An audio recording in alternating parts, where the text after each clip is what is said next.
수학 2학기 3차 시 수업을 시작하겠습니다. 오늘은 이제 지난주 모의고사 풀이랑 첫 번째 주 생각 열기에 이어서 생물의 진화 본격적인 내용을 들어가 보려고 하고요.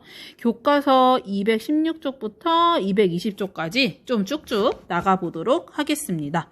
그래서 지금 교과서 아직 안 핀 친구들 216쪽 교과서 펴시고요. 제가 지금 학습지를 자료실에 다 올려놨어요. 아마 정답지까지도 다 같이 나갈 텐데 학습지 다운로드 받아서 그것까지 같이 보시면서 수업 들으시면 좋겠습니다. 이제 오늘부터 선생님 약간 이거 도구가 바뀌어서 중간에 좀 버벅거려도 여러분들 이해해 주세요. 보자. 그럼 216쪽에 가셔서 거기부터 이어지는 내용 살펴보면 오늘의 주요 내용이 크게 4가지 주제예요. 첫 번째로 변이라는 게 뭔지, 여러분 평소에 변이라는 단어 들어본 친구도 있고 처음 듣는 친구들이 있을 텐데 변이에 대해서 공부를 하시고요. 그 다음에 두 번째로 변이와 자연선택에 의한 진화라고 해서 자연선택이라는 개념이 좀 나오고, 그 다음에 이 자연선택과 관련돼서 세균에 대한 얘기를 좀 할 거예요. 그리고 내성이라는 거 혹시 뭔지 아니? 내성 발톱 뭐 이런 식으로 내성, 그때 내성은 안으로 굽는 거면 이 내성이라는 게 뭔가 어떤 것에 대해 저항이 생긴 걸 내성이라고 합니다. 그래서 내성 세균의 출현에 대해서 정리하시고요. 마지막 4번째가 여기서 다루게 되는 이야기들을 정리해보는 단원이에요. 그래서 요거는 이따도 다시 한번 언급되지만 여러분들이 오늘 수업을 들어보신 다음에 과제로 숙제 제출방 있죠? 거기 게시판에다가 각자 정리하는 그런 내용입니다. 그래서 이렇게 총 4가지 소단원들이 교과서 216쪽부터 220쪽 걸쳐서 나와 있으니까 그 부분 맞춰서 공부하시고요. 첫 번째 변이 단원부터 들어가 볼게요. 네, 1단원 변이입니다. 교과서 맨 처음 보시면 뭐 나와 있냐면 왜 이거 안 넘어가냐?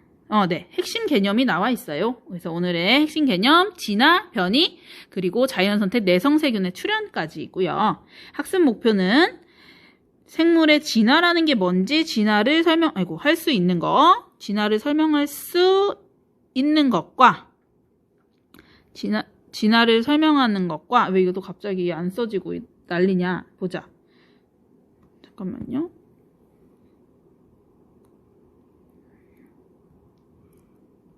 진화를 설명하는 것과, 선생님 몇 번 말하고 있니? 진화를 설명하는 것과 그 다음에 변이의 정의 설명하는 것 2가지입니다. 자, 그럼 여기 맨 처음에 지금 우와, 과거에는 이런 생물들이 살았구나 뭐 이렇게 하면서 그림 나와 있죠? 지금 보시면 이 앞에 지구과학 선생님께서 같이 공부하고 이제 있을 텐데 지질시대에 대한 공부를 쭉 하실 거예요. 그래서 보니까 어떠냐면 성칸보리아 시대, 고생대, 중생대, 신생대 각각의 생물들이 좀 다르단 말이야. 물론 쭉 살아온 그런 생물도 가끔 있어요. 그런데 오늘날의 생물과는 다르네. 지금은 없는 친구들 있단 말이에요. 매머드라던가 공룡이라던가 뭐 시조새, 그 다음 삼엽충, 그 다음에 암모나이트 이런 애들 없다고. 그래서 얘가 이제 여러분들은 궁금할지 모르겠는데 뭐라고 생각했냐면 과거의 생물이 오늘날의 생물과 다른 까닭은 무엇일까요? 라고 돼 있거든? 뭐 때문일까? 이 답부터 해보고 이제 본격적인 내용이 나와 있네요. 바로 어떤 생물들은 없어졌어. 그거 유식하게 뭐라고 해? 그래, 멸종이 일어난 거죠. 멸종이 일어나고 어떤 거는 새로 등장하고, 그쵸? 그러면 멀쩡하던 애들이 왜 갑자기 멸종하냐? 멀쩡하던 애들이 왜 멸종하냐? 이게 바로 뭐 때문이냐면 걔네들이 살던 환경이 바뀌는 거죠. 환경 변화를 거치면서 어떤 것들은 살아남고 어떤 애들은 이제 없어지고 하는 식의 상황이 발생하면서 환경 변화를 거치면서, 그쵸? 새로운 생물들이 출현해서 걔네가 번성하고 어떤 것들은 멸종하고 했으니까 지금이랑 그때랑 다른 애라고 정리하실 수가 있을 거예요. 그래서 이제 그 교과서 부분에다가 이 내용 필기해서 정리를 해보시면 될 것 같아요. 그러면 이렇게 생물의 변화가 일어나는 거, 오랜 기간 동안 여러 세대를 거쳐서 이뤄지는 생물이 변화하는 걸 우리가 뭐라고 하냐면 바로 진화라고 한다는 거죠. 여러 세월에 걸쳐가지고 생물종이 변화하는 것을 뭐라고 한다고? 진화라고 한다고. 되시겠어요? 진화라고 한다고요. 그래서 진화의 정의가 잘 정리되어 있습니다. 216쪽 가운데 정도에 있어요. 오랜 기간 동안 여러 세대를 거쳐서 생물들이 변화하는 과정을 진화라고 해. 멸종하고 생기고 멸종하고 생기고 하는 거. 그러면 이 변화가 왜 또는 어떻게 일어날까? 요걸 설명해 주는 것이 바로 진화를 설명하는 이론들을 우리가 세 글자로 진화론이라고 하는 거죠. 그럼 도대체 왜 저렇게 변하는지 또는 어떻게 변해 나가는지를 설명하는 대표적인 진화학자들이 이제 있는 거예요. 그랬을 때 여러분들이 진화에 대해서 유명한 사람이 사실 두 사람이 있거든. 그래서 우리가 고등학교 1학년에서 두 사람에 대해서 다룰 거고 이제 어떤 게 더 맞는지 판단해 보시고 그 방향에 대해서 가장 교과서에 정리가 되어 있는 상황인데요. 크게 두 가지로 방향으로 생각을 했던 거예요. 어떻게 생각했냐면 볼게요. 이제 라마르크라는 사람이 동물 철학에서 설명한 한 가지 이론이 있고 그 다음에 유명한 찰스 다윈이 종의 기원이라는 책에서 설명한 진화 이유, 진화 방향, 진화하는 방법, 진화론이 이제 있는 거예요. 그래서 라마르크라는 사람이 동물 철학이란 책에서 어떤 식으로 설명을 했었냐면 봐봐. 기린을 가지고 설명을 둘 다 했는데 보시면 기린의 목이 지금 다 긴 기린들이 있죠. 그래서 기린이라는 이름 자체가 이제 목이 길다 해서 기린인데 왜 기린이 목이 기르냐 했을 때 라마르크는 얘네들이 낮은 데 있던 나무들을 다 먹고 나니까 더 높은 데 있는 거를 먹어야 됐단 말이야. 그래서 높은 데 있는 걸 먹으려고 열심히 목을 쭉쭉 뻗어댔어. 스트레칭 했어. 그래서 결국 목이 길어졌지? 그리고 이 목 긴 기린들이 다 살아남아 있으니까 지금 목이 긴 거야. 요게 이제 라마르크가 생각했던 진화의 이유예요. 근데 찰스 다윈이 종의 기원에서는 어떻게 설명을 했냐면 원래 기린의 목이 다 길었던 게 아니야. 그래서 목 짧 기린, 목 중 기린, 목 긴 기린 이렇게 목이 짧은 기린부터 중간 기린부터 긴 기린까지 다양한 애들이 이제 있었던 거지. 그런데 이제 먹어댔다? 그래서 먹어대니까 뭐부터 먹었겠어. 얘네들이 낮은 데 있는 거는 다 먹어버린 거예요. 이제 그러고 나면 요 높은 데 있는 걸 먹어야 되는데 얘네는 아무리 노력해도 높이 있는 거 먹을 수가 없단 말이야. 즉 유식하게 표현하면 생존에 불리했어. 그래서 불리하다 소리 뭐야? 죽었어. 목 짧은 기린은 못 먹고 굶어 죽게 되었답니다. 슬픈 이야기야? 그래서 이제 누가 남았어? 목이 짧은 애 사라지고 긴 애들만 남아서 얘네끼리 이제 짝짓기를 해서 자손을 낳았단 말이에요. 그러니까 누구만 남았어? 목이 긴 기린만 지금 있네? 요렇게 이제 이야기를 풀어가는 게 종의 기원 찰스 다윈이 설명한 내용입니다. 둘 중에 어떤 게 더 믿음이 가니? 약간 여러분들에게 또는 이 과학책에서 말하고자 하는 진화의 방향은 어딜까? 바로 찰스 다윈을 중심으로 저희는 얘기를 하는 거예요. 그래서 우리는 요 찰스 다윈에 대한 얘기들을 주로 하게 됩니다. 그럼 라마르크 얘기는 왜 이제 틀리냐? 그 사람이 했던 얘기를 좀 더 자세히 풀어보면 동물 철학이란 책에 철학의 동물학 또는 동물 철학이란 거 안에 보니까 어떻게 표현을 했냐면 읽어볼게. 어떤 기관을 계속 사용하면 그 기관은 뭐 커진대. 반대로 안 쓰면 약화되고 없어진대. 뭐 이렇게 했거든요. 이거 한자로 뭐라고도 이제 여러분들이 접해볼 수 있냐면 용불용설이라는 게 있어요. 용불용설이라고 말을 하거든. 용이 뭐냐면 쓸용이에요. 쓰면 좋아지고 불용하면 안 쓰면 안 좋아지고 요런 의미야. 그래서 이제 용불용설이자 라마르크가 주장했던 것의 뭐 문제점은 뭐냐면 여러분들도 생활 속에서 이제 쓰든 안 쓰든 이제 여러분들의 형질이 바뀌게 돼요.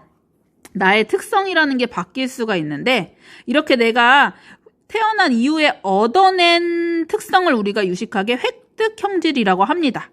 획득한 거. 뭔가 뭐 나쁜 사고를 당해서 뭐 팔이 원래 있게 태어났는데 없어질 수도 있고 아니면은 뭐 기타 등등 쌍꺼풀을 뭐 만들어낼 수도 있고 획득 형질이죠. 그런데 요것들은 어떤 특성이 있냐면 나는 변할 수 있어요. 나라는 개체라는 것은 변화가 가능해. 그런데 나로부터 태어난 나의 자손은 어떨 거냐면 내가 바뀐 거지 나의 유전자가 바뀐 게 아니란 말이에요. 유전 물질이 바뀐 건 아니기 때문에 자손한테 전달될 수가 없어요. 또는 유전될 수는 없어요라고 표현할 수가 있겠죠. 그래서 여기 용불용설에서의 가장 큰 오류 또는 문제점은 이렇게 내가 잘 쓰거나 안 쓰거나 해서 특정한 성질을 이제 그렇게 얻은 성질을 우리가 얻은 후천적인 형질이라고 할 수가 있는데 요거는 유전되지 않기 때문에 다음 세대들에 대한 설명이 되지 않는다는 거야. 나는 목이 길어졌어. 쭉쭉 뻗어서. 그런데 나의 유전자 속에 내가 처음에 짧은 목을 가지고 있던 건 슬프게도 짧은 유전자 갖고 있으니까 작았던 거란 말이야. 근데 내가 열심히 쭉쭉 뻗었다고 내 자손이 그것까지 물려받을 수는 없다고요. 이해되시겠죠? 그래서 돌이켜 봤을 때 어떤 이론이 더 맞다고 볼 수가 있냐면 애초부터 다양한 것들이 있었는데 그 중에서 살아남은 것이 또 자손을 낳고 그 자손도 그 부모가 갖고 있던 형질을 갖게 된다. 이렇게 주장한 다윈의 이야기가 좀 더 설득력이 있는 진화론이라는 얘기예요. 네네. 그래서 여기 라마르크의 이론을 4글자로 줄여보면 용불용설이라고 표현하고 제가 오류점에 대해서도 설명을 드려봤습니다. 자, 그럼 여기서 이제 다윈의 진화론은 워낙 중요하기 때문에 선생님이 영상으로 따로 준비를 해놨어요. 그래서 10여 분 정도 되니까 여기서 잠깐 여러분들 멈추시고 저 영상 보고 와서 강의를 이어 들으면 좋을 것 같아요. 아니면 그냥 끝까지 강의를 일단 들어보시고 뭐 봐도 되긴 하지만 순서는 여기서 좀 끊어갔으면 좋겠다는 게 선생님 생각입니다. 네, 그래서 지금 보고 왔다고 생각해 볼게요, 선생님은. 자, 보고 왔죠? 네. 그래서 다윈은 이제 그 갈라파고스 섬에서 연구를 통해서 결국 뭘 생각했냐면 뭔가 환경에 더 잘 살아남을 수 있는 애들만 남아가지고 자손을 낳아서 걔네들만 뭐 살아남은 그런 자연 선택설에 대한 얘기를 한 거예요. 그리고 결국 진화라는 건 뭐냐면 새로운 종이 나타나는 게 진화다라고 생각을 한 거야. 새로운 종에 나타나는 과정이 이제 진화라고 생각을 했는데 그럼 우리가 지난주에 선생님 PPT 나와 있었는데 기억이 안 나서 정리해주고 가면 종이라는 게 뭐였어? 그치? 생물 분류에서 채소 단위, 기초 단위라고 얘기를 했었고 어떤 애들끼리가 한 종이라고 표현을 했냐면 서로 교배해서 생식 능력 있는 자손 낳아야 된다고 했잖아. 기억나지? 그런데 아무 데서나 자연스럽게 교배해야 된다고 했어요. 뭔가 인위 상태가 아니라 자연 상태에서 서로 교배했을 때 생식 능력 있는 자손을 낳을 수 있는 한 무리를 이제 종이라고 한다. 어쨌든 다윈은 이러한 종이 나눠지는 과정이 이제 진화 중에 있다라고 생각을 했고요. 그러한 진화라는 게 그럼 일어나려면 어떤 전제 조건이 필요하냐. 진화가 일어나려면 일단 생물들이 그냥 딱 다 똑같은 것들만 존재하면 진화가 힘든 거예요. 왜냐. 어떤 거는 생존에 유리하고 어떤 거는 불리하고 하는 식의 차이가 있으려면 이 생물 자체에도 뭐가 있어야 돼? 서로서로의 차이점이 있어야 된다고. 얘네가 다 똑같이 생겼으면 얘들아 생존에 유리하고 불리하고 또는 뭐 더 좋고 뭐 다 잘 살아남고 못 살아남고 이런 게 없어요. 동시에 다 똑같은 상황일 테니까. 그래서 생물의 진화가 일어나기 위한 전제 조건이자 필요한 특성이자 현재 실제 이런 상황이 일어나고 있는데 그것이 바로 변이입니다. 변이라는 건 뭐냐면 한 종 내에서 나타나는 차이라고 보시면 돼요. 다시요. 변이라는 건 같은 생물종의 안에서 나타나는 형질의 차이입니다. 그래서 같은 동네에 사는 한 집단 내의 종일 수도 있고 그 다음에 나랑 같은 종이긴 한데 지내고 있는 집단이 다를 수 있거든. 그러니까 집단 내, 집단 간 상관없이 포인트는 타종이 아니야. 한 종 내에서 나타나는 형질 차이를 말해요. 예시 그림 바로 볼게요. 첫 번째, 교과서에 약간 항공포증 있는 친구 무서울 수 있어. 요 유럽 달팽이거든. 우리나라 달팽이도 니네 본 적 있니? 우리 학교도 가끔 비 오면 나오는데 보시면 유럽 정원 달팽이의 껍데기라는 형질을 보시면 친구들끼리 지금 어때? 같은 달팽이인데요. 무늬 다르고 색깔 다르고 나선의 방향이 이렇게 된 친구 있고 뭐냐? 어떻게 된 친구냐? 반대로 된 친구 있고 이렇게 아니면 하나는 어떻게 돼야 되냐? 이렇게? 이렇게 나선 방향이 다를 수 있고 이런 식으로 같은 종 내에서의 형질 차이를 변이라고 하는 거예요. 그럼 또 뭐가 있을까? 예시. 그래, 새들. 앵무새 볼게. 앵무새부터 안 나네. 사람부터 볼게요. 지금 보시면 사람도 다 같은 종이죠. 무슨 종? 선생님 이름 나왔다. 슬기슬기 사람. 그쵸? 호모 사피엔스 사피엔스라는 종인데 그 안에 다양한 피부색이 있단 말이에요. 아니면 얘들아 여기 더 자세히 보면 눈색도 서로 눈색도 굉장히 다양한 거 알고 있죠. 눈 색깔 역시 변이라고 볼 수 있는 거고요. 혈액형도 변이가 있는 거고 A형, B형, O형, AB형 이렇게 있으니까 변이가 있다 이렇게 표현할 수가 있는 거죠. 그다음에 앵무새의 깃털 색깔 보면 마찬가지로 여기도 이렇게 어떤 애는 노파, 어떤 애는 빨노파, 어떤 애는 빨강, 초록 이렇게 다양한 깃털색이 있을 거 아니야? 이런 것도 전부 다 개체마다 차이가 있으니까 우리가 두 글자로 뭐라 부르냐면 변이가 있다 이렇게 표현을 하는 거예요. 알겠죠? 그래서 변이라는 게 있어야지 뭐로 이어져? 진화라는 것이 가능할 수 있다. 진화라는 게 종이 분화되고 어떤 건 더 잘 적응하고 못하고의 그런 관점이라면 차이가 있어야 가능할 테니까 변이가 있음으로써 진화도 가능하고 변이의 예시들을 한번 살펴봤습니다. 그러면 변이가 나타나는 까닭은 무엇일까? 여기가 이제 또 하나의 핵심이 될 수가 있겠죠. 변이라는 게 있어야 진화가 되는데 변이를 일으켜주는 요인, 까닭은 무엇일까? 라고 나와 있거든요. 217쪽에 있는 해보기 자료입니다. 그래서 변이가 나타나는 까닭을 정리해보기 위해서 두 가지 그림을 통해 한번 추론을 해볼게요. 첫 번째로 딱정벌레와 개에서 나타나는 변이. 첫 번째로 딱정벌레 그림부터 한번 볼게요. 가에 보니까 붉은색 딱정벌레 무리에서 초록색 딱정벌레가 갑자기 돌연히 나타났다 이렇게 나와 있어요. 여기 갑자기 왜 이렇게 등장할 수 있을까요? 돌연히 나타나는 거 네 글자로 뭐라고 할까? 왠지 낯익은 단어 하나가 떠오르실 거예요. 바로 돌연변이라는 겁니다. 돌연변이라는 건 뭐냐면 이제 기존 유전자들이 이제 자기 세포 내에서 필요할 때마다 단백질을 만들어내거나 또는 그다음에 세포 분열을 하기 위해 DNA를 복제하거나 하는 과정 속에서 바뀌는 거예요. 정보가. 기존의 유전 정보가 어떤 이유인지는 몰라도 변화가 일어나게 돼요. 다른 말로 하면 유전 정보는 어디 담겨 있다고 했어? 그렇지. 염기 서열에 담겨 있다고 했죠. 근데 염기 서열을 복제하는 과정 속에 일부가 변화하게 되면 염기가 불러와서 만들어내는 정보가 바뀌었으니까 결과물인 단백질까지도 변화할 수가 있는 거예요.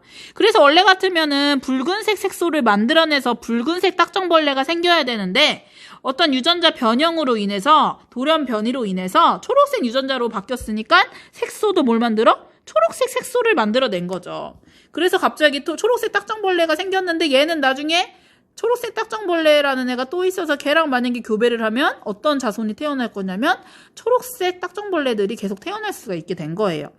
그래서 이렇게 변이를 만들어내는 첫 번째 이유는 유전자의 변화가 일어난 돌연변이라는 게 있고요.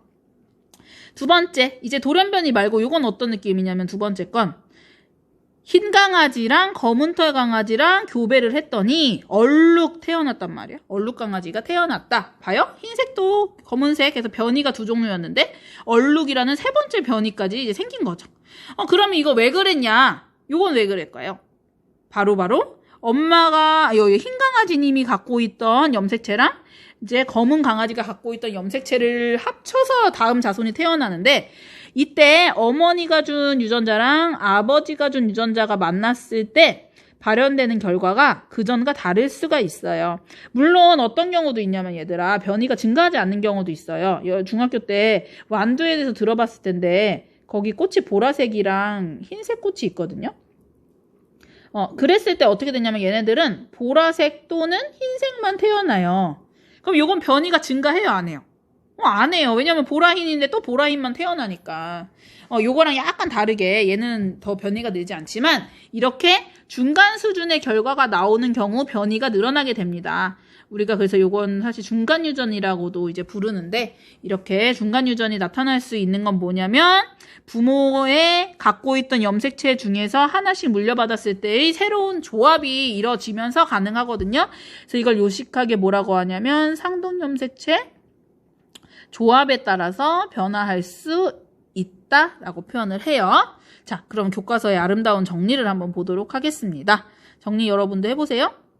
가와 나에서 변이가 일어나는 까닭을 각각 유전자와 관련지어 써보자. 유전자랑 관련지어서 쓰라고 했어. 첫 번째 가는 돌연 변이가 일어나서, 저 선생님 중요한 부분 밑줄 칠게요.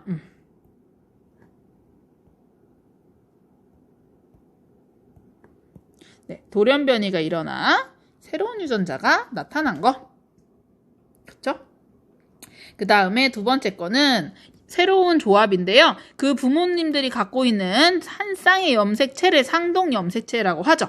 그래서 상동 염색체가 새로운 만남, 조합을 함으로써 다른 형질의 자손이 태어나게 됐다. 이렇게 정리를 해볼 수가 있습니다.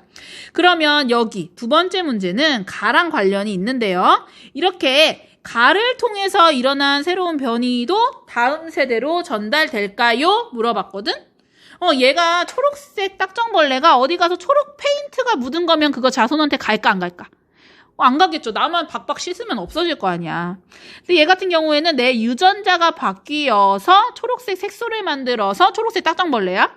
그럴 경우니까 어떻게 되냐면 나의 유전자가 변화가 된 거니까 자손에게까지 전달이 가능하다는 거예요. 그런데 아까 목이 길어진다던가 쌍꺼풀 수술을 한다던가 하는 식으로 후천적인 환경에 의해서 나타나는 변이들은 전달이 될 수 없다는 점. 유식하게 아까 무슨 형질이라고 불렀지 선생님이? 이미 잊었니? 이런 걸 뭐라 부른다고? 획득 형질, 그치? 는 전달이 될 수 없어요. 유전자 변화가 아니니까. 되시겠죠? 자, 이렇게 생물의 진화와 변이라는 건 어떤 관계냐면 바로 변이가 진화를 일으키는 요인으로 작용한다고 보시면 돼요. 그래서 변이가 있어야지만 이 중에서 어떤 것들이 좀 더 발달되고 어떤 거는 멸종해버리고 하는 식으로 나아가는 방향성이라는 게 일어날 수 있고요. 그 방향에 영향을 주는 게 다윈이 말한 자연이 되는 거죠. 자연 선택에 의해서 일어날 수가 있다. 그래서 이제 다윈이 연구했던 이구아나, 갈라파고스 제도에 사는 이구아나들을 보면 어떠냐면 얘는 누리끼리하고 얘는 벌거죽죽하고 하는 식으로 굉장히 몸 색깔이 다른 이제 다양한 변이를 가진 이구아나들이 살고 있다라고 볼 수가 있고요. 이 외에도 더 유명한 핀치 새들의 모습인데 이 갈라파고스 섬이 어떠냐면 굉장히 유명한 이제 핀치새를 또 한번 얘기해 볼게요. 지금 이 다윈이 연구를 했던 갈라파고스 제도라는 데가 어떤 데인지 아까 영상 기억나니? 거기서 얘기한 것처럼 저기가 남아메리카 대륙에서 1000km 떨어져 있어요. 그러니까 뭔가 다른 가까운 어디 육지가 있는 게 아니라 얘네들끼리만 모여 있는데, 또 중요한 거는 그냥 하나가 딱 큰 섬이 아니라 19개의 그런 작은 섬이 모여가지고 여기 살고 있단 말이에요. 그래서 또 여기 한번 들어가서 있으면 여기에 이제 물살이 세고 이래가지고 쉽게 다른 데로 이동하기도 쉽지 않고 이런 생물 왕래가 어렵고 이런 이제 특정적인 곳이에요. 그래서 여기에 사는 핀치새들을 연구를 해봤더니 다 핀치 같은데 너무너무 여기 모습이 다르다는 거지. 어떤 데는 굉장히 뾰족한 스타일의 입을 가지고 있고 어떤 데는 되게 뭉툭한 스타일을 가지고 있고 얘는 좀 중간 정도의 하는 식으로 굉장히 다양한 이제 부리 구조를 가지고 있는 걸 이제 볼 수가 있는데요. 결국 이런 것도 다 변이의 예시라고 볼 수가 있겠죠. 그래서 갈라파고스 제도의 핀치, 각 섬에서 쉽게 얻을 수 있는 먹이 종류에 따라 부리 모양이 다르게 되어 있는 현재 상황. 이것도 다 변이에 의한 결과라고 볼 수가 있다는 겁니다. 자, 이제 내용 정리가 다 됐고요. 네, 그래서 여기 뭐 길게 정리되어 있지만 얘기하고자 하는 건 처음에는 뭐 하나의 뭐 핀치로 시작을 해서 여기 하나에서 유래돼서 다양한 변이를 나타내서 현재 다양한 종의 모습을 갖고 있다. 뭐 이런 내용이 되겠고요. 그게 각각 적응하는 과정에서 생긴 형태나 습성이 달라진 결과라고 볼 수 있다는 겁니다. 스스로 확인하기 1, 2번이 이제 이 내용 마지막이고요. 1번. 같은 종의 개체 간에 나타나는 형질 차이를 무엇이라고 하는가? 뭐라고 한다고? 변이라고 하죠. 그 다음에 두 번째 문제. 우리 주변에서 볼 수 있는 채소 중 변이 때문에 종류가 다양해진 거 혹시 아는 거 있니? 선생님이 찾아봤어요. 1번 보시면, 1번 예시? 바로 고추. 고추가 굉장히 맛이 다양하고 모양과 크기도 다양하단 말이에요. 볼게요. 그래서 풋고추, 아사기고추, 청양고추, 붉은고추, 꽈리고추 등등등. 많죠. 변이겠죠? 다음에 요거 뭐예요? 피망 또는 파프리카. 이런 친구들도 색깔 다양한 거 아시죠? 이제 또 예시 쉽게 찾을 수 있겠네. 뭐 있어? 채소 중에? 띠꼭. 그치. 바로 토마토. 온갖 토마토색 다 있는 거 알죠? 오색 토마토라고도 막 해서 팔잖아. 녹색, 빨간색, 주황색, 뭐 검붉은색, 뭐 많이 있죠. 노란색까지. 그리고 혹시, 네. 그래서 그 토마토가 엄청, 상큼하네. 여러 가지 색깔이 이제 있고요. 다음에, 혹시 얘네, 지금 이거 뭐랑 뭐예요? 이거 양배추 같지? 양배추랑 얘들아, 니네 그거 알고 있니? 이거 벌써 나와버렸네? 이거 또. 볼 수 있는 게 지금 그림에 양배추랑 브로콜리랑, 이게 뭔지 알아요? 이게 뭔지 아니? 얘 컬리플라워거든? 그림 보자. 컬리플라워인데 얘네들이 다 출발점이 같아요. 바로 야생 겨자로부터 출발했다고 합니다. 신기하지? 야생 겨자로부터 다 얻는 거다? 다 변이다? 브로콜리, 케일, 방울양배추, 양배추, 콜리플라워, 콜라비, 여기 중에 뭐 들어본 거 있고 못 들어본 거 있겠지만 결국 얘로부터 출발해서 다양한 애들이 생긴 거야. 그러니까 야생 겨자 변이라고 볼 수가 있겠네. 그쵸? 이렇게 변이가 있고요. 그래서 이거 정리를 깔끔하게 해보면 어떤 게 있다고? 고추나 뭐 피망, 파프리카. 고추도 뭐 다양하지만 이 피망과 파프리카도 고추로부터 나왔고, 토마토로부터 방울토마토, 대추토마토, 그다음에 아까 마지막에 본 야생겨자 다양한 것까지 해서 이렇게 우리 주변에서 볼 수 있는 채소 변이에 대해서 한번 얘기를 드려봤습니다.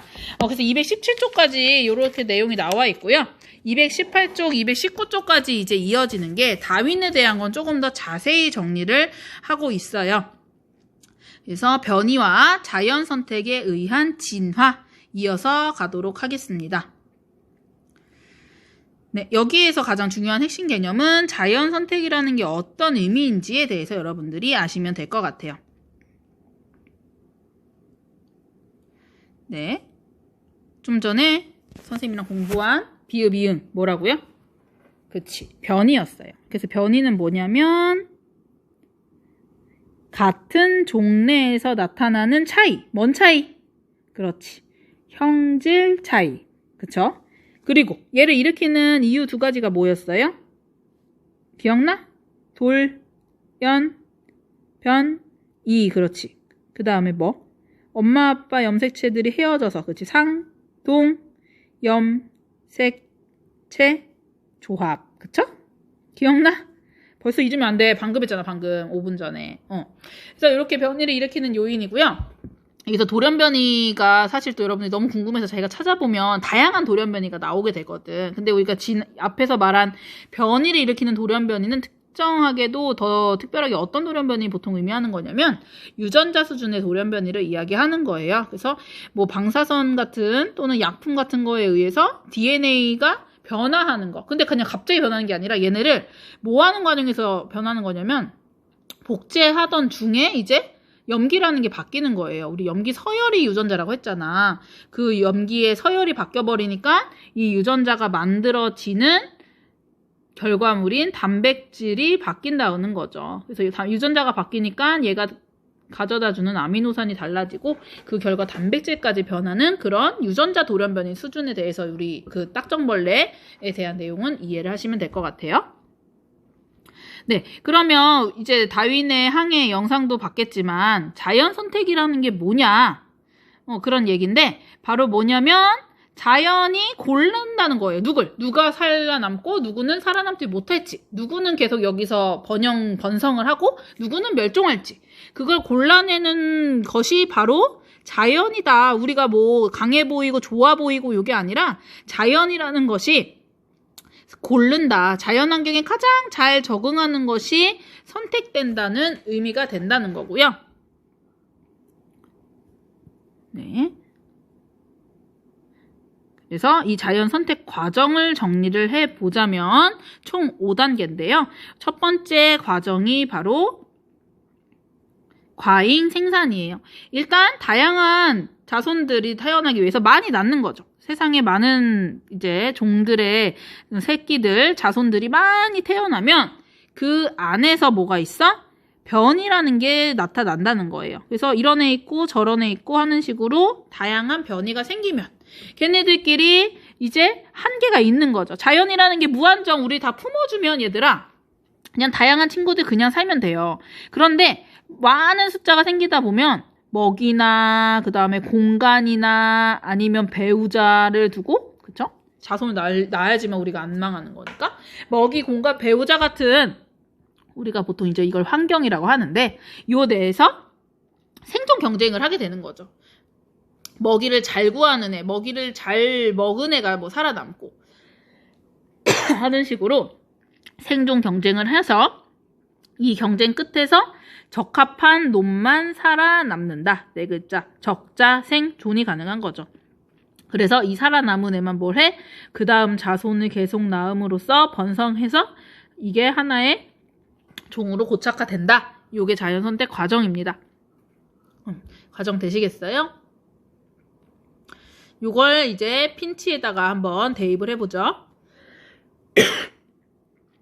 남아메리카 대륙에서 살던 핀치가 갈라파고스 제도로 날아갔어요. 1000km 떨어져 있다고 했죠. 그래서 가가지고 어떻게 했냐면 막 자손을 낳았어요. 그렇죠? 그래서 섬마다 각 섬에서 많은 수의 핀치가 태어났으며 여기가 뭐가 되겠어요? 과잉 생산이 되겠죠. 그리고 다양한 변이를 가진 자손들이 태어났다. 요게 개체 변이 순서가 되겠네. 그쵸? 그리고 나서 이제 많이 태어났으니까 넓고 넓을 때는 적을 때는 자기들이 적고 공간이 넓을 때는 아무나 다 잘 먹고 잘 살았어. 그런데 이제 먹이와 서식지를 두고선 경쟁합니다. 요게 바로 이제 생존 경쟁이 되겠죠. 그 결과 어떻게 되냐? 각 선별로 좀 더 먹이를 잘 먹는 스타일들이 살기 좋았다는 거예요. 그래서 선인장이 주로 많은 이 지역에서는 이렇게 선인장 가시를 지나가가지고 음식을 먹어야 될 거 아니야. 그러니까 이 가시를 잘 통과할 수 있는 스타일의 부리를 가진 애가 있고, 그렇죠? 길고 뾰족한 부리를 가진 핀치가 살아남아 더 많은 자손은 여기 이제 남겼고, 다른 섬은 또 어떻냐면 주로 씨앗이야. 호두 같은 거. 그럼 이 호두를 까먹어야 될 거 아니야, 씨앗을 까먹어야 되니까 이거 까기 좋은 호두 깎기 인형 스타일 핀치가 이제 잘 살아남아. 두꺼운 부리를 가진 핀치가 살아남아서 얘네들만 새끼를 많이 낳아. 그래서 한참 시간이 흘러가 보니까 왼쪽 선인장이 주로 있는 이 섬에서는 요런 뾰족 부리 스타일들만 살고 있고, 그 다음에 씨앗이 많은 이 섬은 어떤 섬? 어떻게? 크고 두꺼운 부리 가진 놈들만 잔뜩 살고 있고, 이제 얘네들이 만나면 더 이상 옛날과 같이 같은 공통조상이었던 핀치가 있었지만 더 이상은 이제 같은 종이 아니라 새로운 종으로까지 분화가 일어나게 된다는 거예요. 그래서 지금 어떻게 된 거야? 먹이에 의해서 양쪽에 다 비슷한 부리들이 있었지만 자연이 골라낸, 자연이 선택한 그 부리 새들만 집단별로 다르게 남게 되었다는 거고요. 이 결과 새로운 종분화까지, 종이 나눠졌다는 뜻입니다. 처음에는 종의 교류가 가능했겠지만 이제 한참 지나고 나면 얘네는 얘네끼리, 이 B는 B 집단끼리 이제 각각의 독립적인 종으로까지 된다 해서 종분화가 이제 마지막 자연 선택 단계라고 보시면 될 것 같아요. 이해되시죠? 자, 그러면 이제 한번 적용을 해보죠. 검은색 나방의 개체수가 증가한 까닭은 이렇게 되어 있어요. 거기서 보니까 어느 지역에 날개색 변이가 검은색과 흰색 두 종류 변이밖에 없거든? 검은색과 흰색 두 종류로 나타내는 나방이 살고 있었다. 밝은 색을 띠는 지이류가 나무 줄기를 덮고 있을 때에는 검은색 나방보다 흰색 나방의 개체수가 많았지만 지이류가 사라져 나무 줄기에 어두운 색이 드러나자 이전보다 흰색 나방의 개체수가 줄어들고 검은색이 늘었다. 이렇게 있어. 근데 그림 속에 힌트 다 있네? 보자. 지이류가 뭐냐면 얘들아 이끼 같은 거예요. 또 여기서 지이류 뭐지 이러고 있지 말고 요게 이렇게 나무를 이제 습기 있게 잘 감싸줄 수 있는 이제 이끼 같은 이끼류예요. 그래서 지이류가 있을 때는 보니까 이 새님이 누굴 딱 픽해서 데려가? 맞아. 얘가 눈에 딱 띈단 말이에요. 그래서 검은색 나방 픽하고 딱 집어서 먹어요. 냠냠.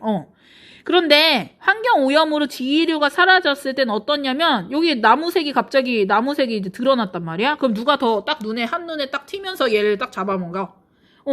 흰색을 딱 잡아먹기 좋게 변했단 말이야. 이게 바로 자연이라는 눈에 보이지 않는 손처럼 이제 자연이라는 게 골라내고 있네. 그쵸?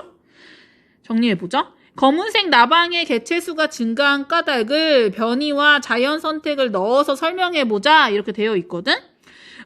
뭐예요, 지금? 대충 정리하고 깔끔한 걸로 보자. 환경이 변화했어요. 그쵸? 자연이 이제 변화했어. 환경이 변화했어. 그러니까 누가 검은색 나방이 뭐에 유리해요? 생존에 유리해. 그쵸? 생존에 유리하니까 자손을 더 많이 남기는 자연 선택이 가능했던 거죠. 이해돼요? 생존에 유리하게 누가 바뀌었어? 환경이 바뀌었다고. 네. 그래서 지이류가 사라져 환경이 바뀌자 검은색 나방이 천적의 눈에 쉽게 띄지 않아 생존에 더 유리해졌단 말이야. 그래서 더 많은 자손을 남길 수 있더라. 그쵸? 근데 이제 막 환경보호 운동이 막 시작됐어. 그래서 지이류가 막 다시 돌아왔어. 다시 살 수 있게 환경이 되었어. 그럼 어떻게 추측할 수 있겠니?